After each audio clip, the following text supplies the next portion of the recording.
Maka di antara bentuk iman kepada kitab-kitab Allah adalah mengimani apa saja yang dikhabarkan di dalamnya bahwasanya itu benar.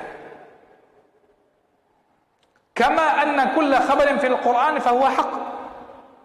Sebagaimana apa saja berita dalam Al-Qur'anul Karim itu benar.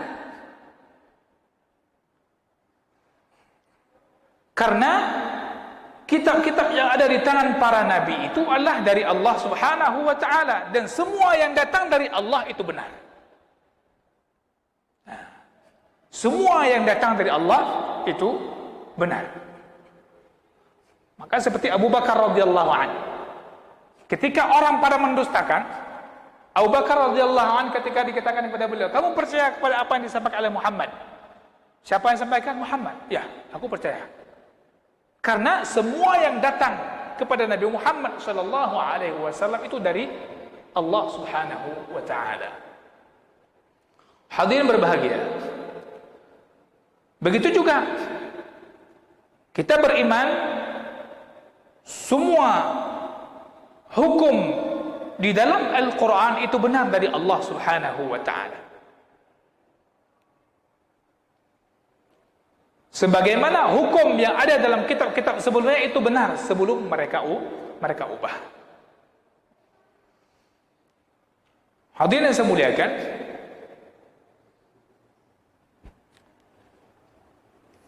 adapun di antara hal yang sangat penting untuk kita pahami bersama,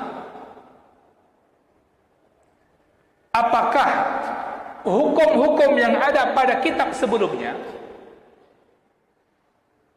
itu menjadi kewajiban bagi kita untuk mengamalkannya atau tidak? Hukum yang ada pada kitab-kitab selain Al-Quran sebelumnya, jika itu belum diubah, apakah wajib bagi kita mengamalkannya atau tidak? Maka ada beberapa jawaban. Yang pertama, apa saja yang Allah kisahkan kepada kita dari kitab-kitab tersebut, maka bagi kita mengamalkannya selama tidak ada dari syariat kita yang menyelisihinya. Apa saja yang Allah kisahkan dalam kitab-kitab tersebut, maka bagi kita mengamalkannya selama tidak menyelisihi syariat kita, atau selama syariat kita tidak menyelisihinya. Seperti firman Allah Subhanahu wa ta'ala tentang qisas. وكتبنا عليها فيها أن النفس بالنفس والعين بالعين والأنف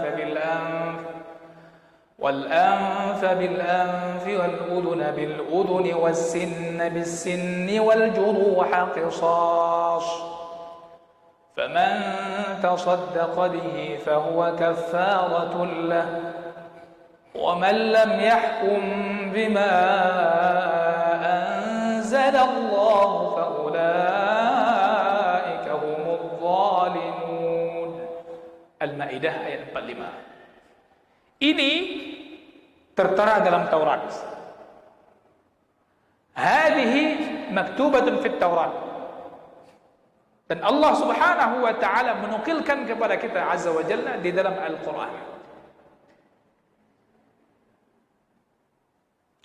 Akan tetapi Allah Azza wa Jalla tidaklah mengkisahkan hal ini kepada kita, melainkan tujuannya untuk kita ambil ibrah dan mengamalkan dengannya. Sebagaimana disebutkan dalam surah Yusuf 111, laqad kana fi qasasihim ibrah. Ya, pada kisah-kisah mereka terdapat ibrah bagi siapa? Liulil albab.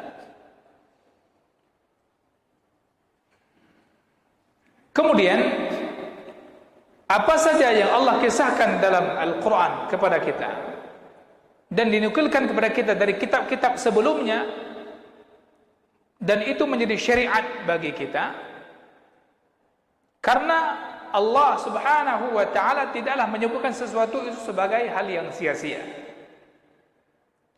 Dan kecuali jika ada sesuatu yang menyelisihi syariat kita, apabila terdapat syariat kita berselisih dengan apa yang ada pada kitab mereka, maka yang sebelumnya sudah menjadi penghapus, nasikh. Ya, sudah mansukh. Ya, apa yang syariat kita sebutkan itu nasikhnya. Jadi yang dulu enggak lagi terpakai, yang terpakai syariat kita. Kita beramal karena syariat kita. Nabi Muhammad sallallahu alaihi wasallam. Ya. Sebagaimana dalam syariat Nabi Muhammad sallallahu alaihi wasallam, Al-Qur'an itu sendiri terdapat ayat-ayat hukumnya mansukh. Masalah mansukh ini jemaah sekalian, ini sesuatu hal yang alami sebenarnya. Allah menurunkan ayat itu, hukum itu untuk dulu generasi siapa? Kaum siapa? Sedangkan umat Nabi Muhammad punya syariatnya sendiri. Kemudian dalam syariat kita juga demikian. Sampai Al-Quran sempurna, wahyu diturunkan, maka sudah selesai mana yang mansukh, mana yang nasikh. Jadi ada hukum dulu tidak lagi berlaku, namun yang berlaku hukum yang terakhir. Dalam hadis juga demikian jemaah sekalian. Kalau kita belajar ilmu hadis, ada nasikh dan mansukh. Ada syariat yang dulu dilarang, kemudian di akhirnya dibolehkan. Contoh, di awal-awal Islam, apa kata Nabi SAW? Kuntu nahaitukum an ziyaratil qubur. Dulu aku larang kalian pada menziarahi kubur. Di awal-awal. Karena umat itu sangat dekat dengan kesyirikan dulu. Dan di antara hal yang menjerumuskan orang pada kesyirikan adalah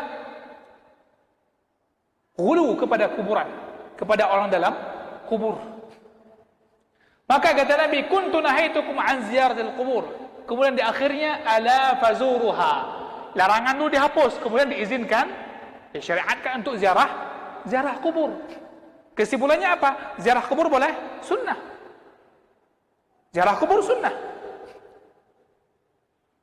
Potongan awalnya di awal tidak boleh, di awal-awal dakwah Nabi SAW. Itu diantara gambaran tentang nasikh dan mansukh. Dan ini sesuatu yang alami. Maka coba lihat apa yang dilakukan oleh manusia hari ini, Pak. Peraturan undang-undang dulu dihapus, enggak? Lahir kanun baru. Kenapa? Dulu beda, sekarang. Itu manusia yang sekarang. Yang berkaitan dengan kehidupan mereka sehari-hari. Syariat Allah Subhanahu wa ta'ala, Allah yang paling tahu tentang hikmahnya. Dan syariat ini berlaku cocok untuk manusia ini sampai akhir zaman. Maka sekarang enggak ada lagi mansukh. Analih mansukh yang kali. Nabi telah meninggal dunia, wahyu telah sempurna, maka tidak ada lagi lahir manusia dengan mendakwakan ini tidak lagi berlaku. Ayat ini dihapus. Tidak ada, sudah selesai. Sudah selesai. Hadirin yang saya muliakan. Kemudian, ini penting masalah bab iman ini.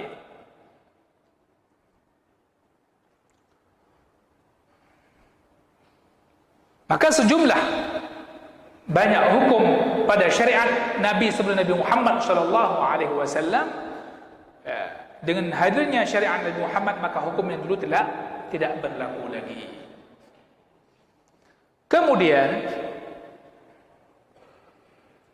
ada di antara yang terdapat dalam kitab-kitab umat sebelumnya, Taurat, Injil, Zabur tadi, yang mana kita tidak membenarkannya dan tidak pula mendustakannya. Kita tidak membenarkannya dan tidak juga mendustakannya. Ini sebagaimana perintah Nabi SAW. Perintahnya kepada kita, apabila Bani Israel menghadiskan akan kita, membicarakan kepada kita, maka kita tidak membenarkannya dan tidak pula mendustakannya. Kenapa? Ini kisah-kisah dikatakan Israiliyat. Kenapa? Karena bisa jadi kita membenarkannya itu kebatilan, atau kita mendustakannya itu suatu kebenaran. Itu ada dalam kitab sebelumnya. Maka bagaimana sikap kita? Sikap kita, amanna billahi wa ma unzila ilaina wa ma unzila ilaikum. Kami beriman kepada Allah dan apa saja yang telah diturunkan kepada kami dan telah diturunkan kepada kalian. Ya, tidak membenarkannya dan tidak mendustakannya. Apabila tidak ada syariat kita yang menunjukkan apa yang ada pada mereka itu benar, dan tidak ada pada syariat kita yang menunjukkan pada apa yang mereka sampaikan itu salah, maka sikap kita tidak membenarkan dan tidak mendustakan. Syariat kita tidak membenarkan apa yang disampaikan oleh kitab mereka yang kita dengar dari Bani Israel, dan tidak pula mendustakannya. Nah, ini babnya la nusaddiquhum wa la nukadzibuhum.